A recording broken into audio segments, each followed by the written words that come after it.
Meth, crystal meth, glass drug, methamphetamine. These are some of the names that have become somehow synonymous to the youth of today, especially the urban ones. Why so? What is this menace? What is this menace of the drug? That's what the show is all about today. Hello and welcome. My name is Pankaj Mishra. You're watching News9 live. Earlier, we told you that it is a Pakistani drug lord, Haji Salim, who has come to symbolize the drug trade's dominance in the region. India, while serving as a significant market, also finds itself entangled as a transit point in the web of the narco trade. With its easy availability, methamphetamine, or known as meth, crystal meth or glass drug on the market, it is weakening the youth, the foundation of the youth, and also wreaking havoc on them, the younger population of the country. Experts emphasize that an urgent need for these stringent measures to halt its rampant trafficking is the need of the hour.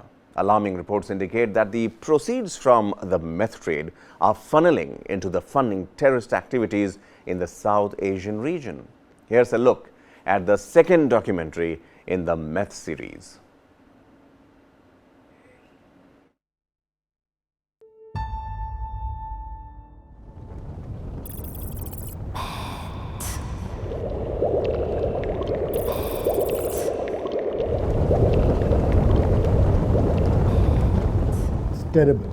It's terrible. Meth, as I said, is a synthetic drug. The main component is ephedrine, which might be diverted from some pharma companies. A very, very large danger to us. It's a very large danger to the world.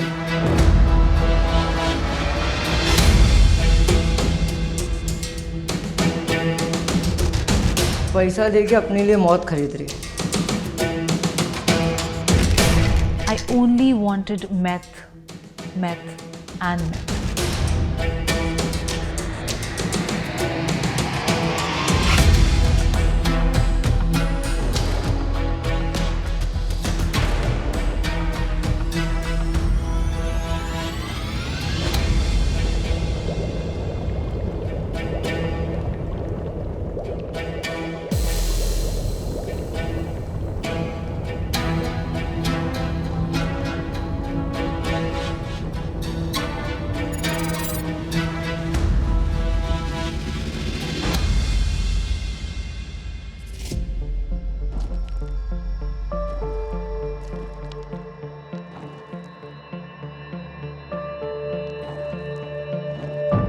Methamphetamine is a stimulant. The drug comes in the form of a crystal, which is called crystal meth, and also in the form of yaba, which is a tablet. So chemically, it is nearly the same. So the consumption can be oral, which takes about, let's say, 10 to 15 minutes to reach the brain.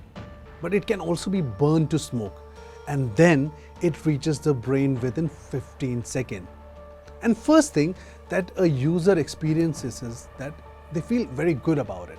So meth leads to flooding of many different transmitter systems such as dopamine, which controls movement, memory, or even serotonin, which carries messages between nerve systems to the brain and other parts of the body. So out here, a regular usage, a drug addict usage feels increased heart rate, increases blood pressure and temperature. And when a regular user goes from being happy to turning crazy. Yaba means mad drugs.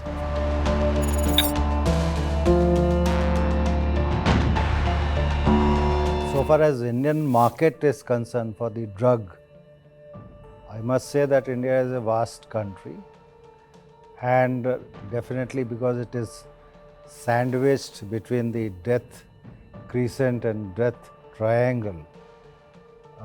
It is a transit route as well as destination point for the drugs. Traditionally, heroin and other drugs used to be consumed more. Still is the same scenario. Meth is definitely making inroads in the Indian market. Meth is a synthetic drug, and the main component of meth is ephedrine, and other chemicals like other acids and other reagents are also used to manufacture meth. Of late, apart from cocaine and heroin, meth has also gained popularity in consumption, especially in parties. Some people also called it a party drug.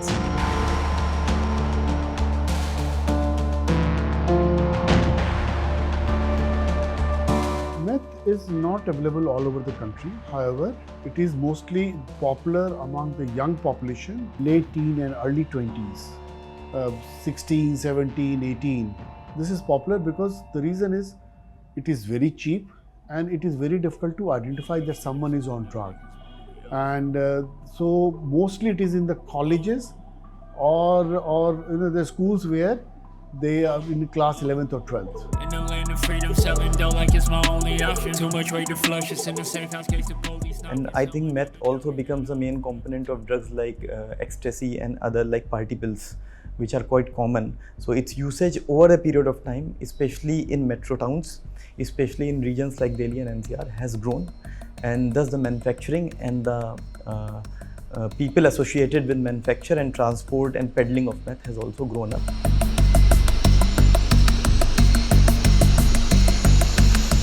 Authorities across India are aware of this new monster. It is pushing kids into a drug-fueled ecstasy and destroying families and communities. The drug is easy to produce. The raw materials can be procured from regular stores. Tracking down drug makers is a challenging proposition for investigative authorities. हाँ math easily available हो गया था. Cocaine hi fi जगहों पे मिलता है. ज़्यादा club हो गया, पब हो गया, फिल्म लैंड हो गया, इसी जगह मिलते हैं. इन लोग से कांटेक्ट रहता है, लोग फ़ोन करते लेके आके दे देते. Methamphetamine is a type of stimulant that's called amphetamine types of stimulant, and mostly we have been getting this drug from Mekong Valley, which is part of Myanmar, Thailand, and Laos.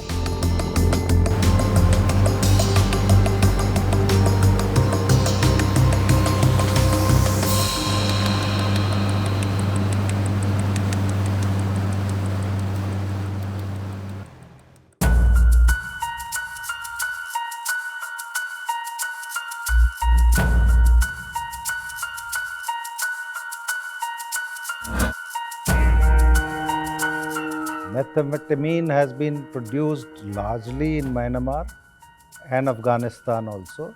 So traditionally meth is also being pushed in India through these channels. And if you see the seizures, so in the northeastern in the form of yaba tablets, large amount of seizures have taken place.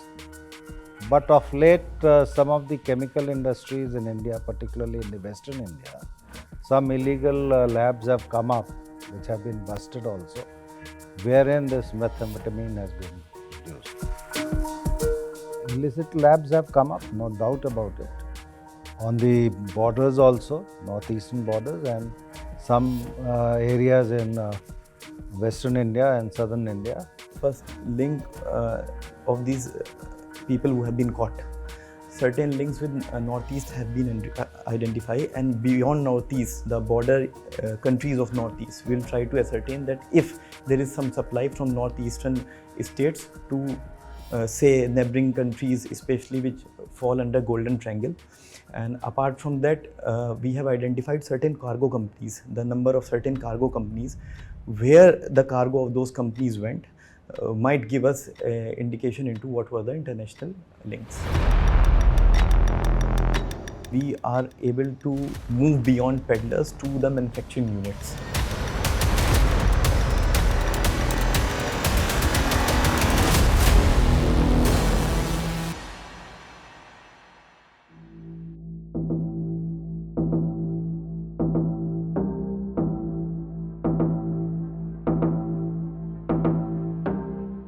Came out with a report in 2019. So far as heroin is concerned, it said that around 28 lakh people are confirmed addicts of this particular drug. The number is very small, but if you see the economics behind it, you will find that it's so attractive. take it as 20 lakh people are addicted to heroin. The cost of heroin or the value of heroin in the international market is around 2 crores per kg.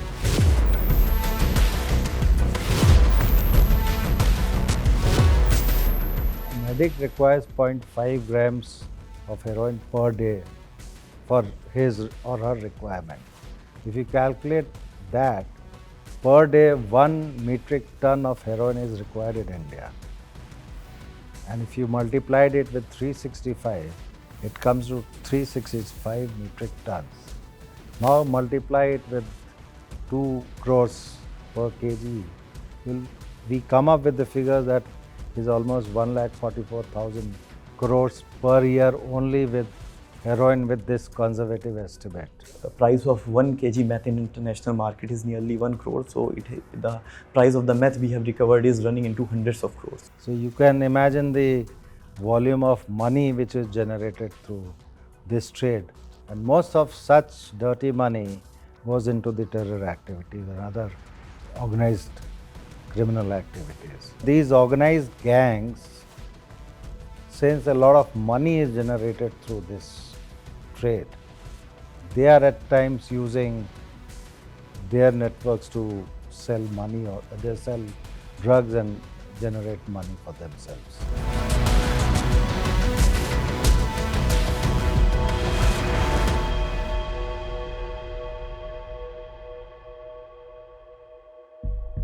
Mizoram is one state where it is quite prevalent now. Kerala is another state. Punjab is another state. So for last 5-6 years, we have also started getting the patients from this population, those who are using or misusing meth. The northeast and northwest is definitely affected by this. And now Maharashtra, Telangana, UP, Gujarat, the consumption of meth is increasing, but I will again say that it is not a very alarming level so far as meth per se is concerned.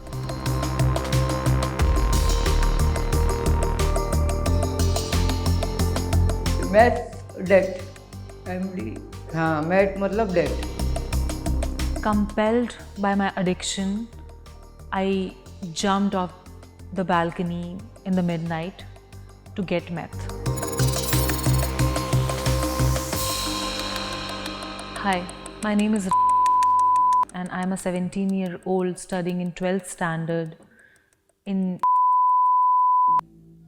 I was trapped in the meth web by my friends during the last month of 2021. I was influenced by my peer circle. I started visiting clubs and hotels, doing parties with them.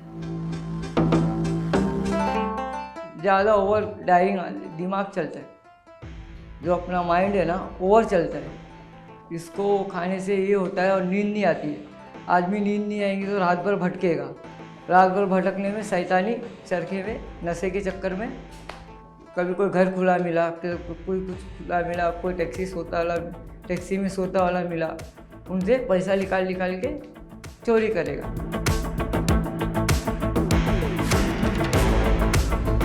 Papa and Mama used to wait for me outside the hotel, but I was so addicted to meth that due to its addiction, I ran from the hotel to another one in search of it, without telling my parents.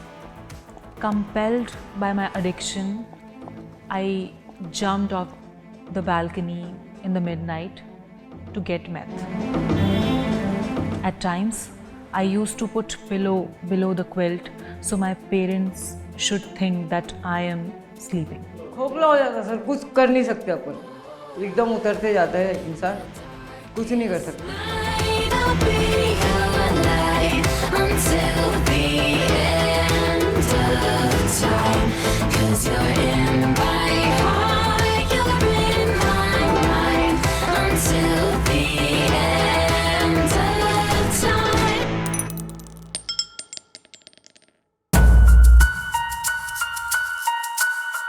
In the digital age, the traditional drug trade route is changing. The routes are changing. And just the way you buy products from e-commerce websites, you can order your favorite drug from the dark net. And you know what? On the dark net, 62% of the transactions done are for drug supply. So the war against drugs continues to face a lot of challenges, and these are formidable barriers which the authorities are facing right now.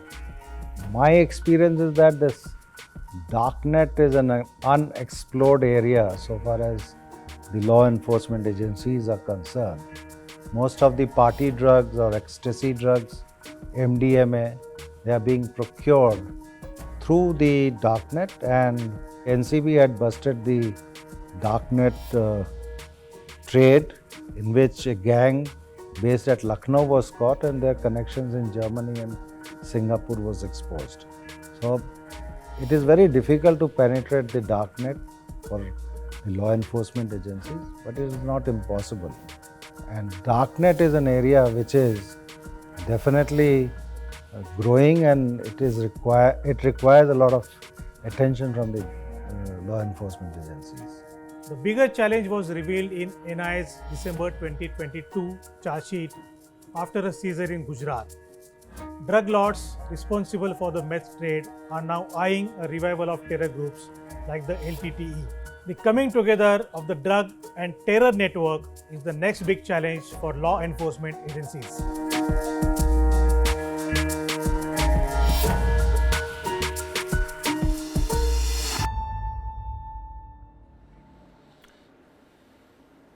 So there we saw it, the trade route, the way drug enters the country, the use, the misuse and its impact. To discuss it further, we are joined by Kiran Thare, our colleague from Mumbai, Dr. Monish Bhalla, PhD, author and former officer, Narcotics Control Bureau, NCB. Welcome to the show, sir.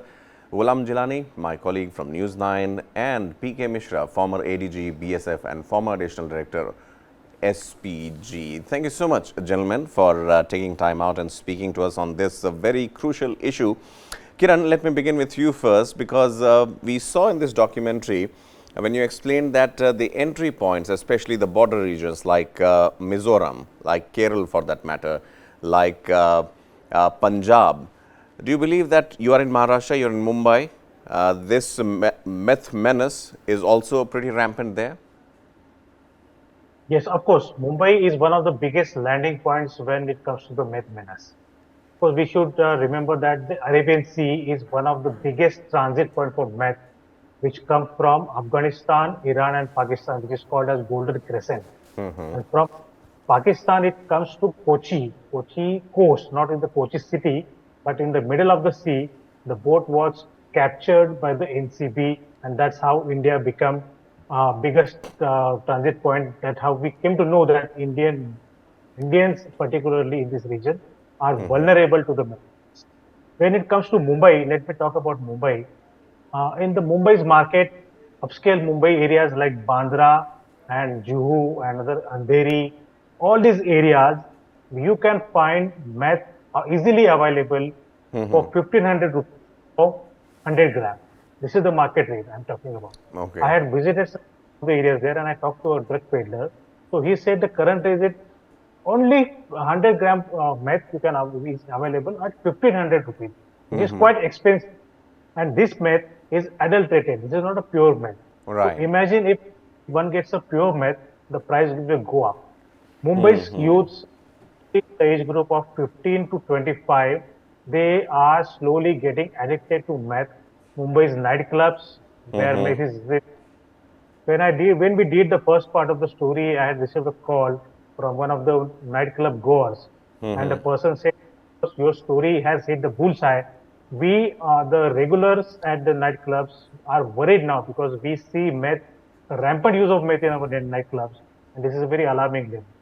So Maharashtra, of course, one of the biggest states, but still the investigators are saying that Maharashtra has not reached to that alarming level when we compare it to Punjab and other states like Kerala, Mizoram, and even Jammu and Kashmir. Today's news are crying to say that Jammu and Kashmir has become one of the biggest drug using states in the country. Right. Alarming. So Maharashtra, of course, being Maharashtra's biggest population, Mumbai is there, Gujarat coast is very close by, Goa is very close by. So that's why Maharashtra is the landing point, but Maharashtra is still not at an alarming level. Right, The rest Kiran. of the coast, drug menace is very at alarming level. Right, Kiran.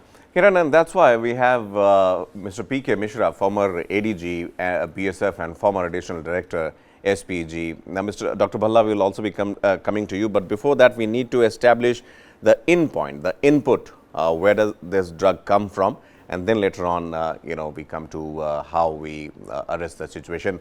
Mr. Mishra, once again, pleasure speaking to you. Your role in the BSF, obviously, these days, every now and then we see BSF catching and shooting down the drones coming from the other side of the border, especially in Punjab and the Jammu and Kashmir region. How big is this challenge, first of all? And secondly, how successful are we in tackling this menace? Yes, I can well tell you this meth is not only from Golden Triangle and Golden Kashmir. In fact, you have to think that Haji Salim is there from Pakistan at Karachi. He is the main supplier of meth to India. And it is through ISI, and I can well tell you the latest technique is through drones only. Through drones. Not more in Kashmir, but it's more in Jammu and Punjab. The drones are more or less the Turkey and China made stealth drones, which are capable to travel for about 150 kilometers both ways. Either it can drop and then go down, or it can drop and come back also. And it's stealth and it is low flying. It is both high flying, then it comes down, drops, and then it takes off again to a height and it goes back to Pakistan. It is the handlers who are sitting just opposite of Punjab and Jammu, they are controlling it. And this is all being done by Haji Salim. And more or less, it is coming from Myanmar and Pakistan. I'll tell you how from Myanmar. It's not more, always we tell that it is coming from Manipur. No, Manipur it is coming, definitely the cookies were getting it, no doubt they were involved, and it is the military junta used to pass it through that border. But maximum it is coming through Mizoram border. I'll tell you the reason why. We always tell that Myanmar border is not fenced. So we should be very watchful. What has happened in Manipur, you will be knowing. But Mizoram, if you see, the posts are all high altitude posts, and the distance from one high altitude post to the other one is about 16 to 20 kilometers. And it's very difficult to control that border and to control that the whole of border areas. So even if it is fenced also, maximum meth is coming from from that border, Mizoram border only. And what is happening in Punjab, you have seen every month drones are being sought at, and the drones are bringing it and they are dropping. And in fact, it is dropping on 20-figure grid reference. Pinpoint hit they are giving it, where the people, those who are involved, they are waiting and they are taking it. Right, and, Mr. Mishra. This is the latest phenomenon of supply. Definitely. We'll come back to you. We'll come back to you definitely. Yeah. Dr. Monish Bhalla, from former Narcotics Control Bureau officer. Dr. Bhalla, obviously, this menace of drugs is not particular or peculiar to India. I mean, other countries also are facing it. We have seen drug cartels also across the lengths and breadths of the world. But if we have to share the case of India, as your part of Narcotics Control Bureau, what is it that is difficult in this part of the job that makes tracking and arresting these situations difficult? And what is it that the company and the Bureau is trying to work upon so that it can be done in a better manner? Pankaj, thanks for calling me here, and I appreciate what my other colleagues have said here, especially the ADG BSF. He is speaking about the drone dropping. Okay, now drone dropping is again a very novel way of smuggling the drugs. But what I personally feel is that India is now vulnerable because of the marine coast. We have got a very big marine coast, and the maximum drugs are coming through the marine. Okay, And you have seen seaports. in past also in Kochi, you saw that big case happen. Gujarat, we saw it, yes. Yeah. So the modus operandi is now have changed. They have modernized a lot. Okay. There's a mothership which comes, and the smaller ships, they take the material from them. They travel to either Sri Lanka, they travel to India through Kochi or other border, other coastal regions. That is one thing which we need to take care or we need to address. And there, the Coast Guards and then the NCB together are doing a good job. But lot is to be done because they have really modernized, and the modus operandi is what they are using are very, very novel. Okay. And we have to think 4 steps ahead of what they are thinking.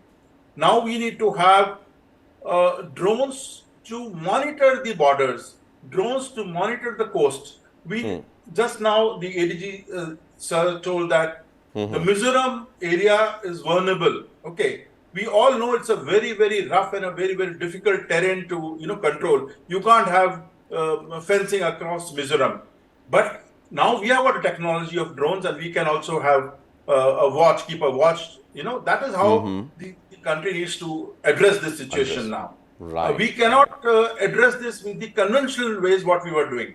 Okay. If you know the conventional ways, how the departments work, they used to tap phones. They used to follow up with the informers. Right. Now darknet is there. It's very difficult to crack that darknet. Okay. So we need to modernize our ways. We need to really change the way we are thinking. And there is a paradigm shift in the smuggling pattern, and we need to have a paradigm shift in as far as the tackling the smuggling is concerned. Absolutely, absolutely. I mean, I really appreciate the way with clarity that you have actually pointed out that we have to keep pace to get ahead in this game of catching them before it happens. Otherwise, today's report, morning paper's report, talking about every 12th patient who comes in Jammu and Kashmir hospital is a drug addict. My colleague Ghulam Jilani hails from that particular area of Jammu and Kashmir. Ghulam, this report obviously is an extension of what the gentlemen have just mentioned. The risk, the threat has reached well inside the home. So how risky, first of all, the situation, and secondly, how best it can be tackled? Yeah, thank you, Pankaj. I think you have explained it correctly. The Kashmir, we are talking about these reports from Kashmir, which talk about how drug menace has affected Kashmiri society. Talking about numbers, if you speak to doctors in Kashmir who are working in these, psychiatrists to be precise, in these rehab centers, 10 years ago there were just 10-15 patients coming to these rehab centers. Today there are about 150-160 patients, and as you rightly quoted the number, every hour there are 12, every 12 minutes there is a patient in OPD, to be precise. Right. So which means like 5 patients in 1 hour, which means 114 patients in a day, which is a huge number. It is alarming. You have none other than Mr. DGP of the state, of the Union Territory, Dilbag Singh, saying that this problem is a bigger problem than terrorism and militancy if we don't take care of it. Right. These are alarming things, not just, and these are not normal figures. These are figures quoted by officials, by government. We saw a Ministry of Social Justice figures in the parliament. It said around 10 lakh, which is 1 million people in Kashmir are affected by drugs. And this is 8% of the population of Jammu and Kashmir Union Territory. Right. This has hit every household. There are people, you meet people, they are saying that they want their kids to die rather than, they don't see any there's no recourse from it. I mean, once you are into it, you're into it. And one problem in J&K for now is there are only 2 rehab centers. One is Institute of Mental Health and Neurosciences, which is Right. run by the administration. Another is run by police, because people were not used to it. Again, as these gentlemen were saying, it comes Right. via borders. Comes through via borders. Obviously, a very tricky situation. Jammu and Kashmir, Punjab that we mentioned. Kiran is there from Mumbai, obviously the open coastlines. And Dr. Bhalla obviously, mentioning what needs to be done. Kiran, let me quickly come back to you. Mumbai, Mahanagari, chamak damak ki dunya, and drugs somehow starts going with it hand in hand. What is this peculiar case about Mumbai when it comes to handling of the drugs or the consumption of it? I had talked to several police officers here also in Mumbai police, and they are saying that yes, of course, meth has replaced heroin as the most sought after drug in the city. Absolutely, you're right. I mean, earlier it used to be cocaine and heroin which was in demand, but now it's about meth. And they are saying that, I have talked to one consumer also, he is saying that when one consumes meth, one gets very much energy, he gets very energized. The person who was taking the meth regularly, he claimed that he could not sleep for 10 days. He could work tirelessly for 10 days without any sleep. So that much energy it gets. So when people here are very much tied up, people are running throughout the day, running from pillar to post for their work, for their job, for petty things, they need an energy. They need some kind of recreation. So most of the people, most of the youngsters who are into the drugs, they have switched from heroin to meth. That is the first thing.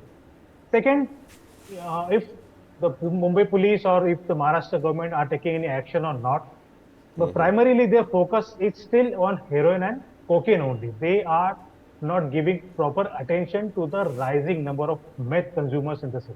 Right. That is what my observation is.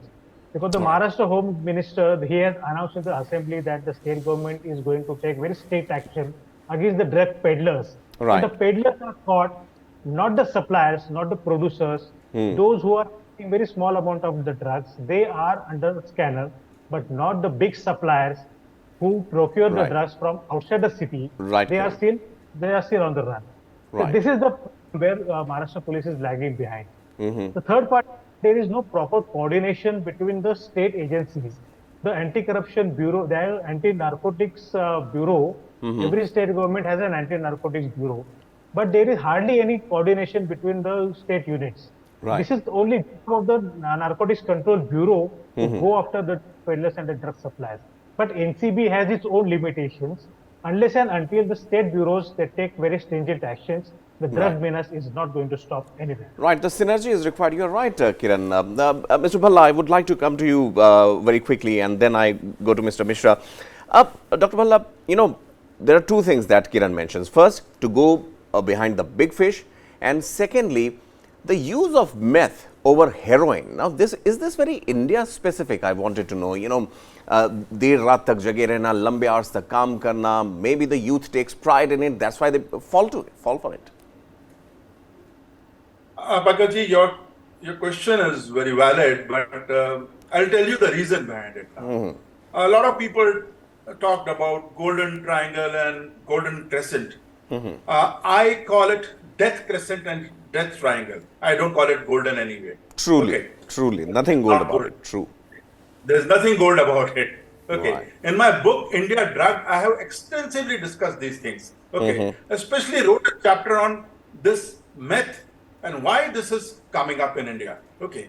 So the reason behind, there are two areas as we talk about this death crescent and death triangle, the Myanmar area, which produces something called yaba.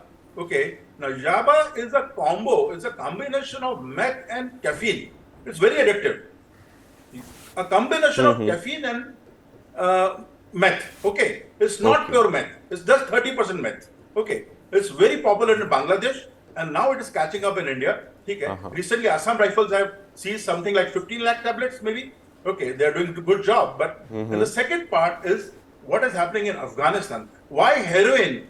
Heroin is one of the main produce of drug traffickers there in Afghanistan. But now they are shifting to meth.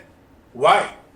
Meth requires something called ephedrine or a pseudoephedrine, which is a chemical which is used for pharmaceuticals, okay, for cough syrups and all. Now, to produce from ephedrine or pseudoephedrine, the process is very expensive and the process is very difficult. And Afghanistan has now found a novel way of doing it. In my book, I've discussed it. There's a plant called Ephedaria. Ephedaria is a bushy plant which is found in Afghanistan, the upper regions of Afghanistan. And from Ephedaria, they are extracting the ephedrine, and from ephedrine, they are making this. So they have found a very novel way of doing it. The cost of meth in Afghanistan market, which is now traveling to India and other parts of the world, is less than 50% of what the cost Myanmar is facing. Myanmar is going with the traditional way of pseudoephedrine and ephedrine. That is double the price than what Afghanistan is doing. And that is the reason it is now penetrating in the country through Pakistan. That is the main reason. Nobody has addressed this issue. I've tackled this issue. I have discussed this issue. That why? Because ultimately it's a money game. It is a money game. Well, there is a full economics behind it. Yes. So where is the money? If you are getting half a price, you will buy from Afghanistan, not from Myanmar. Okay. So Myanmar is pushing yaba, where only 30% of meth is used and caffeine is used. And that is how the cost is going down. And that is why it is benefited in the market.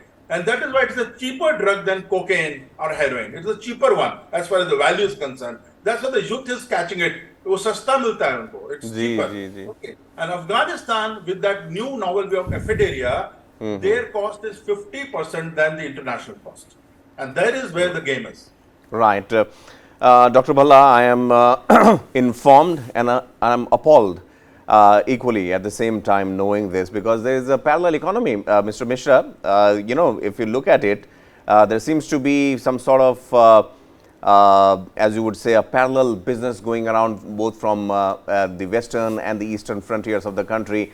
It's a double-edged sword, I would say, risky affair, definitely. As far as the policing and the manning of the borders are concerned, Mr. Mishra, how do you see it? What best can be done here? Yes, I can well tell you, I have listened to Professor Manish ji. I agree with him fully. And no doubt it is coming from both the sides. The worst part of it, what happened at Manipur, it is all because of these drugs and meth also, because a lot of poppy cultivation was totally banned by the present government of Manipur. And cookies were depending upon this, and that is how there is a China factor for this meth also. The China factor is Myanmar, Indo-Myanmar border is open.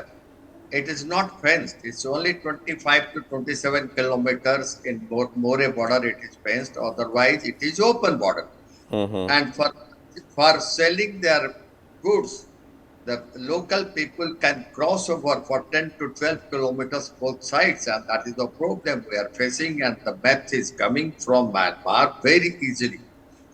I was just listening to the gentleman from Kashmir. I can well tell you how it reaches Kashmir. It is coming through Pir Panjal range.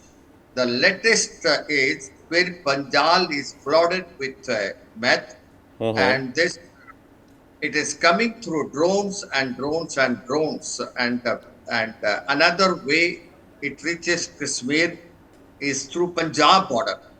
It goes up after crossing Punjab border, particularly through Pathankot border and Gurdaspur border. The drones it is being dropped, and we have to have both satellite and drone communication to watch it, because these stealth drones they come at night, and this anti-drone activities and a system which is being made by DRDO. It has to be made. It has to be supplied to each border outpost of BSF and also of Assam rifles in the eastern sector. Otherwise, this menace will continue. And I can well tell you the Mizoram border and this Manipur-Myanmar border has to be fenced. It is right time. Don't do it like that of Indo-Bangladesh border. This menace will continue. And telling you very clearly that Bir Panjal, it's not only the militancy is reviving in Bir Panjal, but the drug menace has also started from That's Bir what. Panjal and it is being Absolutely. supplied to. That's what I wanted to ask my colleague, Gulam here. Gulam, as Mr. Mishra is saying, पहले हम देखते थे आतंकवादी घुसपैठ ये सब चीजें होती थी. अब the way they are, infusing this drug menace into Jammu and Kashmir, do you believe that again we need to change with the requirements of the time? Totally, I agree with Mr. Mishra and you as well. It's been, as police officers have been telling us, it's in the policy of Pakistan to use drugs, because ultimately the money that they get out of it use in terrorism. And not surprisingly, I would say, sorry, I'm stopping you No, here. it's okay. The Prime Minister's office, one person in Pakistan who obviously works for Shehbaz Sharif, he openly admitted that Pakistan has been as a policy, drugs. as a state policy, to infuse drugs into Kashmir and use that money into terrorism. Right. And as Mr. Mishra was saying, from Punjab to Kashmir, there is this Pir Punjab range. Then it comes to Kashmir. This route is very sensitive. And I was speaking to one of the police officials the other day in Kashmir, and he told me that there is a new technique that they have, started doing, that they use women drivers as couriers. They use women as a cover because generally police would not check with women, what are they carrying. So these codes, as you were saying earlier, there's a parallel economy that's going it. Everybody except the victim is benefited from the person who transports it at the border, who cross border, helps it get from the border, to the person who transports it to the suppliers. And all these people are, beneficiaries except the victim, who is ultimately the victim.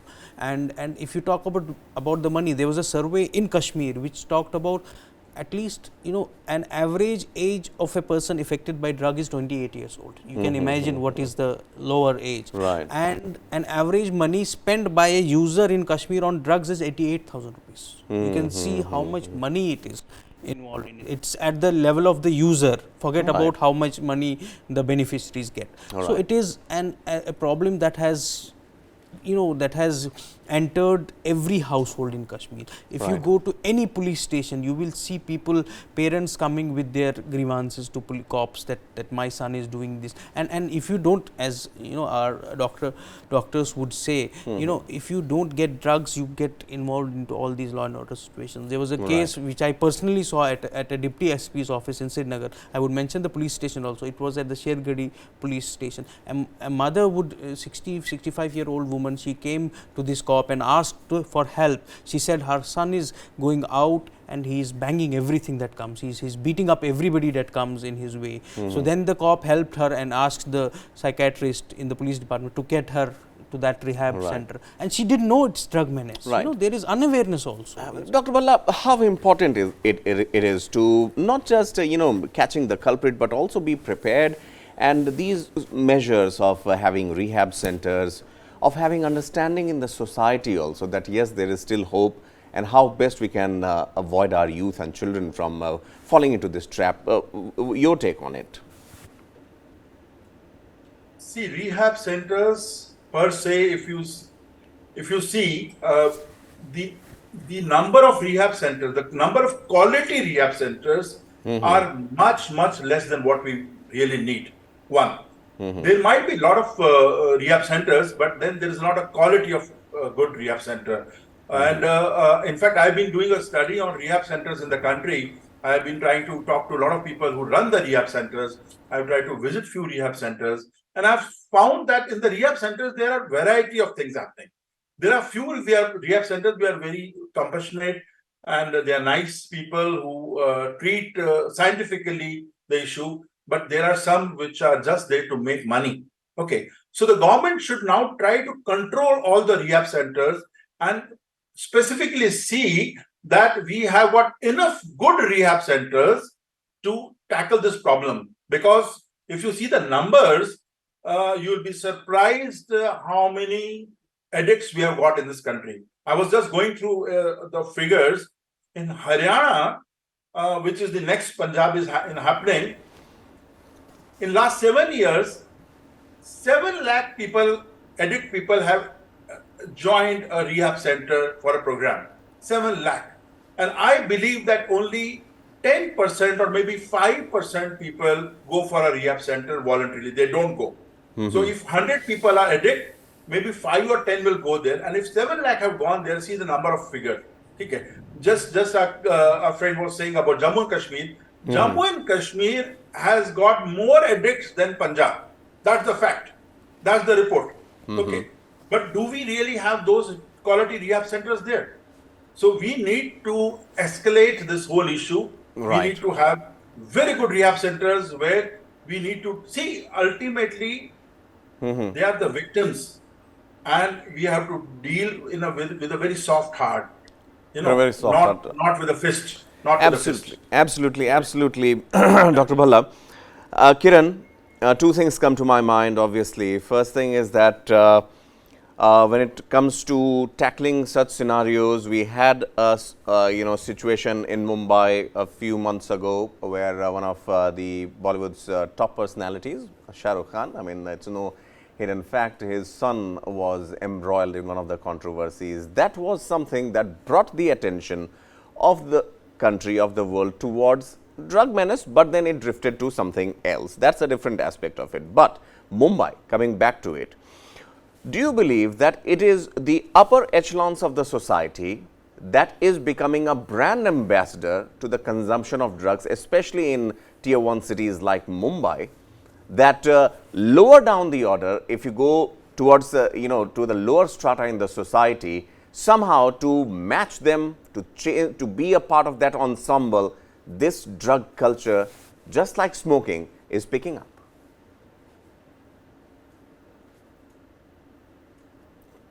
Kiran. Yeah, because there are two things. Of course, the high and mighty of the city, they are definitely into the drug menace, particularly in meth. But it's not limited to the upper class, not to the affluent, high profile rich people. Right. The meth has reached to the low strata as well. You can find the meth outside a college where the students study, outside a school also, in a slum area also. You will be surprised to know that one of the biggest selling points is Dharavi, which is a slum. And Dharavi is, everybody knows that that is Asia's largest slum.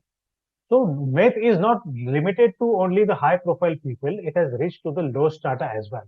Of course, it is a duty of the high profile people to educate the other people, to educate the low class, low strata, low income group people, which we call them as poor people, who don't have any access to the education material.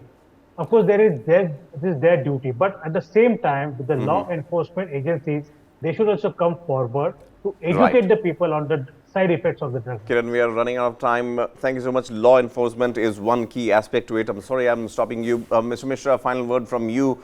Last 30 seconds, your take and the best possible way out.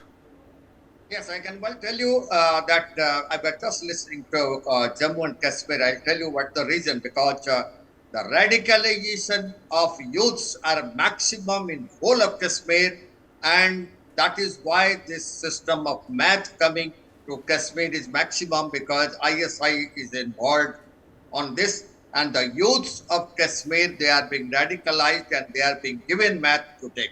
Number one, we have to stop this, and that also we should go for anti-drone system in both northeast, particularly the Myanmar border, and also in Punjab and Kashmir border to stop this menace. Multi-pronged. Otherwise, we'll be heading for that. Multi-pronged strategy is needed. Gentlemen, thank you so much. Unfortunately, we have run out of time, but this issue, this menace needs not just time, but also a thought, and to be careful, to stay careful and vigilant.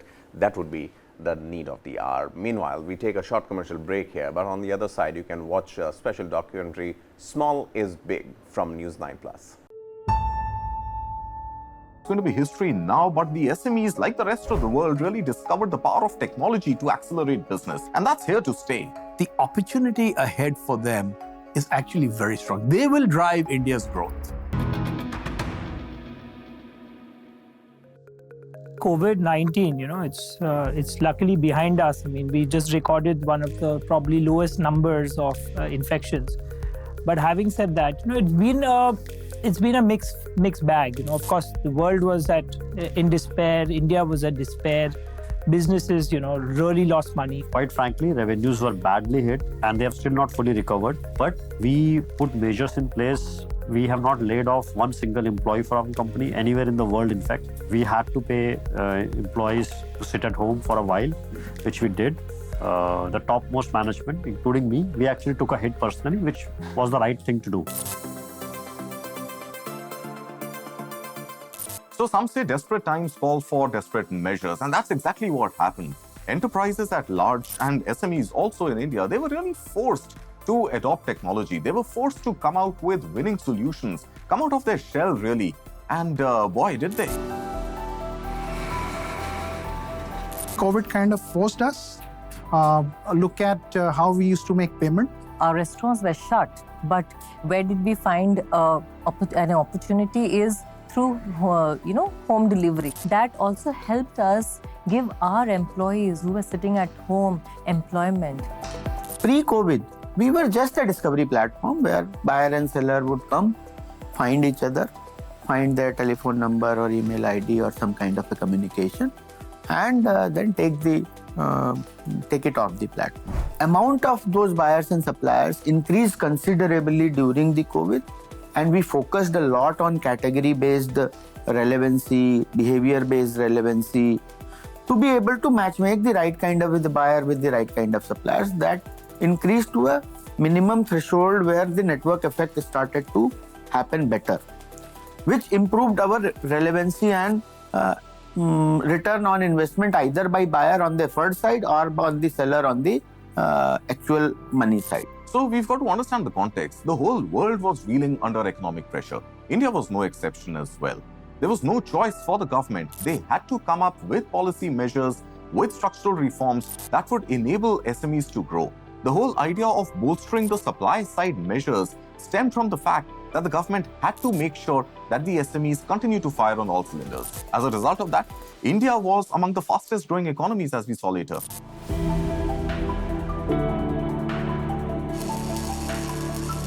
One of the biggest things that the government did at that point of time is the emergency credit line guarantee scheme, where the government actually came forward and gave guarantee and asked lenders to lend money to the SMEs.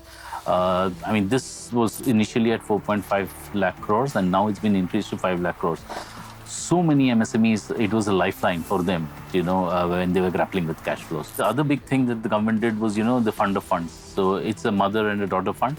Started with a 10,000 crore corpus, moving up to 50,000 crores, where the government will be able to take equity positions in SMEs and help them grow and not only burden them with loans. Look, any sort of business transformation is never easy. Companies, SMEs more so, are not agile. They are not digitally savvy. It was very important for SMEs to understand that the only thing that can keep them ticking is going to be technology. And we saw technology adoption soar. In fact, the roadmap or the vision that SMEs would have had for perhaps 5 years got implemented in weeks.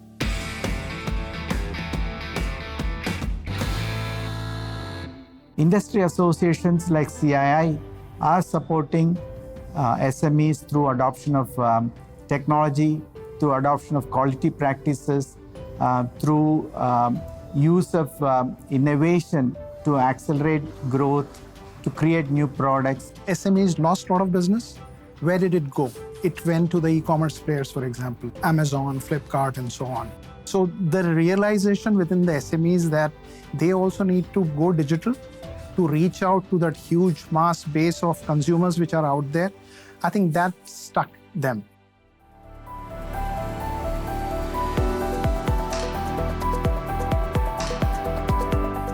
MSMEs typically were quite hesitant in adopting them in full manner, but because of the necessity, and also when they started using platforms like Zoom and online platforms for collaboration and communication, they found that they are very powerful tools and they could increase their productivity.